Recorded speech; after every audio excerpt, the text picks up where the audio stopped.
Hi friends, and Happy New Year. I'm Missy Lane, back with another book talk video for you. Back in the fall, we started with the adventure genre, and I recommended some of my favorites for you to give a try too. Most recently, we discussed historical fiction, and I gave you some recommendations in that genre as well. Today, I want to share with you some funny books that will maybe make you laugh out loud. And as always, I always like to highlight the picture books too, because you are never too old for a picture book. We're actually going to start today's video with me reading one to you, so sit back, relax, and enjoy.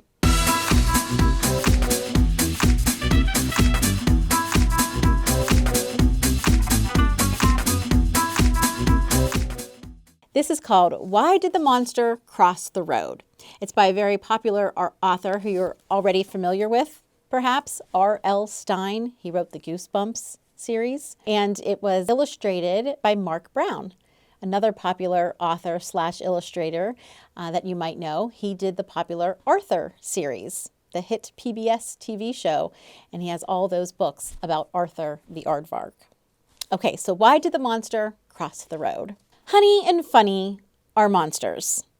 Honey is little, and Funny is big. One day, they climbed to the top of a tree. "I feel grumpy today," said Honey. "I feel sad and grumpy." "I'll tell you a joke," Funny said. "I will make you laugh. I know I can."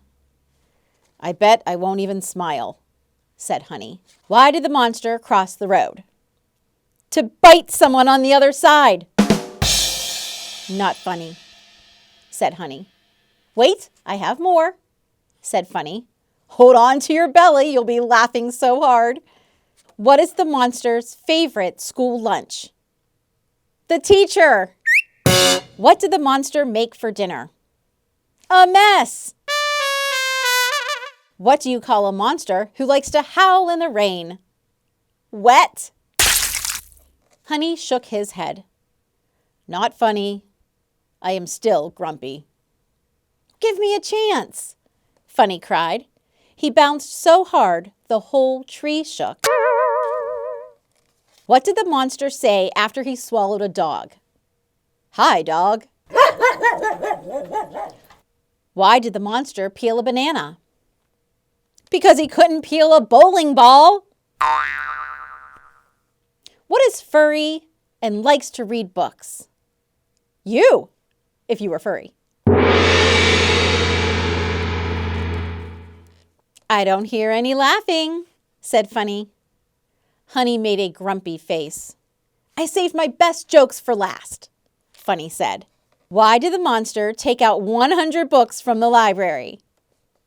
He wanted to eat them at home. What did the monster say after he ate 20 chickens? "What's for dinner?" Sometimes I crack myself up, said Funny. "I'm not laughing," said Honey. "I'm not even smiling." Funny bounced up and down and shook the tree. Wait till you hear these. Why did the monster pop his balloon? He wanted to see what was inside. Why did the monster call her dog Furball? Because that was his name. What do you call a monster with yellow drippy eyes, a long gooey nose covered in lumpy warts, and a mouthful of green decayed teeth? Cutie face. Funny laughed so hard he burped.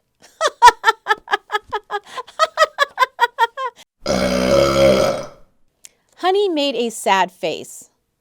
"I'm not laughing," said Honey. "I still feel grumpy." Funny jumped up and down on the tree limb.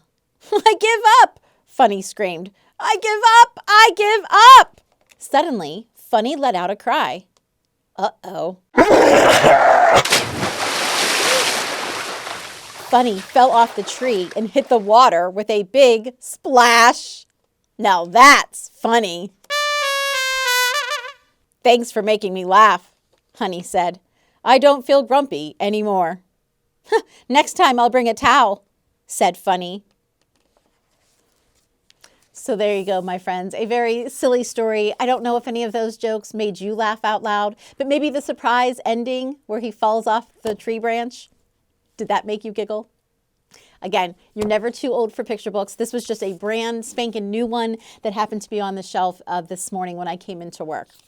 So I wanted to share that with you. Another funny picture book, at least it starts out funny, is Pacho Nacho. But it's not really funny because Pacho Nacho ends up falling into the well. But Pacho Nacho isn't his full name. His full name happens to be Pacho Nacho Nico Tico Milo Filo Kiko Rico. And because he has such a long name, well, what happens is when he falls into the well and needs rescued, his little brother can't say his long name fast enough to get him the help that he needs. Does this story sound familiar to you? It might, because there's also a story, a picture book, called Tiki Tiki Tembo No Sa Rembo Chari Bari Pucci Pip Berry Pembo. And it's the same exact story. So it's an old legend or folktale, if you will, but this happens to be the Mexican version of that very same folktale. So this one again is Pacho Nacho Nico Tico Melo Felo Kiko Rico. Pacho Nacho for short.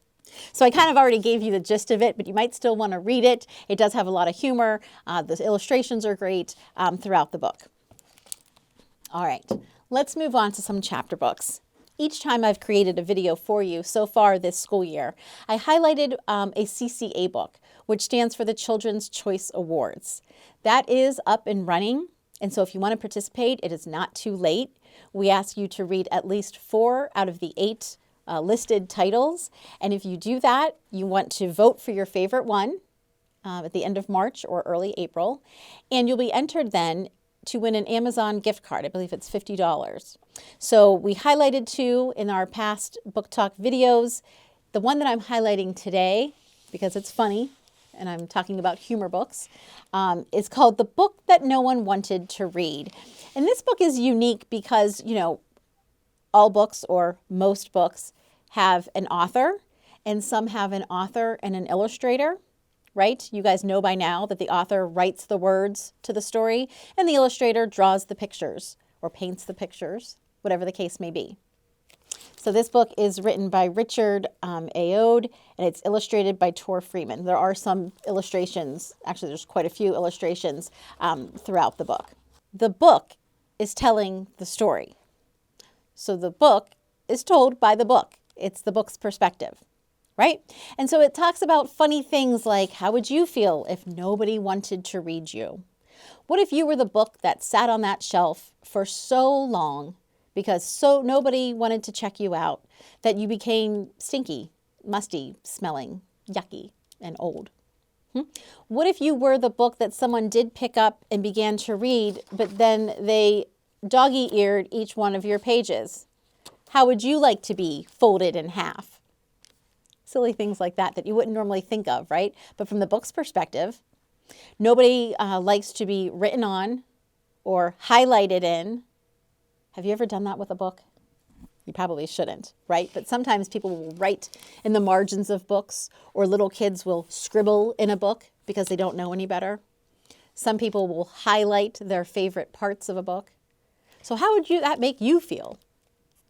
So again, it's all told from the book's perspective. This is a very quick read. You can probably do it in one sitting. And it's just about the book that no one wanted to read until, of course, that very special reader came along, that curious reader that did want to take him home, that did want to check him out from the library, and that did want to read him from cover to cover. It's just a unique book. You'll have to check it out to see what I mean. And then I'd love to know what you thought. If you do decide to participate in the Children's Choice Awards, when you come in, or you can print from our website, a bookmark that will have all the 8 titles listed. And there's also stars next to each one so that you can rate it and give it your own review. So I enjoyed this one. I'm not going to tell you what I rated it because I don't want to sway your decision. But when you return it, or if we ever run into each other, you know, in these next couple months, you'll have to let me know what you thought. Okay. Another funny and simple, like easy, quick read is The Inspector Flytrap series. So if you like this one, there's actually a couple more. And this is one of Miss Heather's favorite. And she said, it was laugh out loud. She loved it. She couldn't put it down. It's funny because Inspector Flytrap only takes on big cases, the cases that are a big deal, right? Everybody knows what an inspector is, right? A detective trying to solve mysteries, correct? He will only take on the biggest of the cases. And when he heads out to investigate, his assistant, Nina the goat, puts him on a skateboard and gets him to his destination, right? Now, Nina happens to be a goat. So the only problem is that she tends to eat things that she shouldn't, like some of the clues, the big clues that would help solve the case. But what can we expect? She's a goat, after all. So you just want to enjoy the adventures of Inspector Flytrap and the interesting big deal cases that he takes on. And of course, the funny antics that he and his assistant go on together. Again, his assistant is Nina the goat. So check out this one. This is by Tom Engelberger. He's another popular author. You might read some of his other books. This is just one of his newer series. I also wanted to share with you today a funny book called The Unflushables. James Patterson presents The Titans of the Toilet, The Wonders from Down Under, Nitro City's very own sewer superheroes, the Plumbers. And the Plumbers are looking for new members, right? And so they ask, are you ready to take the plunge? Plunge standing for Plumbers League of Unnaturally Gifted Exceptionals, right? And the head of the Plumbers League is this 13-year-old Sully Stringfellow, and he's always admired the great plumber heroes of Nitro City. These wrench-wielding warriors guarded the sewers until they were discredited by the powerful Iron Water Corporation, which has a sinister scheme to take over the city. So without the plumbers, Nitro is being overrun by mutant creatures. And things are about to go totally nuclear thanks to the potentially explosive 50th anniversary burrito festival, right? So it's up to Sully and a league of long-forgotten plumber heroes to save the day, making it safe for all to flush again. Hey, it's a dirty job, but someone's got to do it. And Sully Stringfellow kind of leads the way. He heads up that league. So if you liked Captain Underpants, right, I feel like you would definitely like Unflushables. So check that one out. Another one that is going to be a series that I'm super excited about. This is Super Pancake. It's brand new. Well, pretty new. It's published in 2023, and there will be more. So this is the start to the series. And one of the reasons I love it is because it's full of puns. And a pun is a play on words, right? Sometimes people will say, oh, something's funny, or it's funny because it's punny. And I am just so big on puns that this book really spoke to me. But Peggy Pancake lives in a skillet house in Breakfast Town. She's quite an average pancake until someone slips a serum into her school food that grants her super strength and flight. I always get curious about that, boys and girls. Like, if you could have one superpower, what would it be? I used to say that I think I would want flight, like the ability to fly wherever I wanted, whenever I wanted. But then I also think that invisibility would be pretty cool. Anyway, in her case, she gets, after she eats this special serum, she gets super strength and the ability to fly. And after she saves Luc Croissant from the bacon bullies, with unexpectedly epic fighting moves, Luc becomes her superhero sidekick. Now soon, they're facing off against their first villain, Dr. Breakfast Sandwich, and his two hench toast in a cheese grater-shaped mega mansion on the top of Maple Mountain. With fighting moves like the griddle kick and the butter smother, Super Pancake is destined to win, ultimately proving that kindness is the biggest superpower of all. So it's a great message, right? But it's also just filled with all these great puns.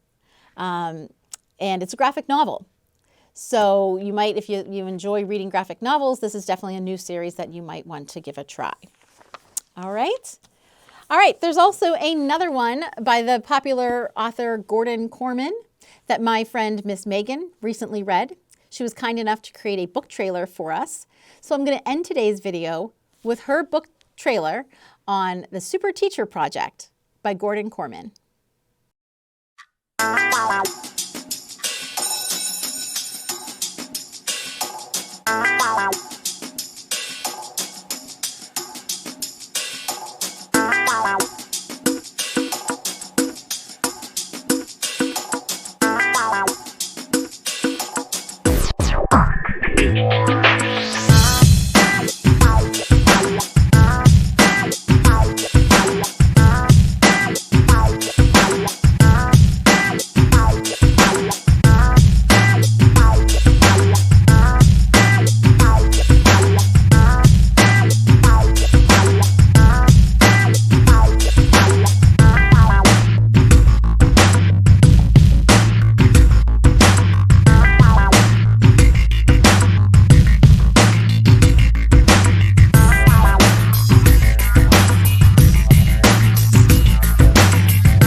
So I hope I've intrigued you with some of these books today. The library, both the public library where I work and your school library, are never short on humor books, right? So if you always need help or need help finding a recommendation, ask your librarian. That's what we're here for. As always, thanks for joining us, and I will see you one more time this school year. Keep on reading and keep on laughing. Have a great day, everyone, and we'll talk again soon.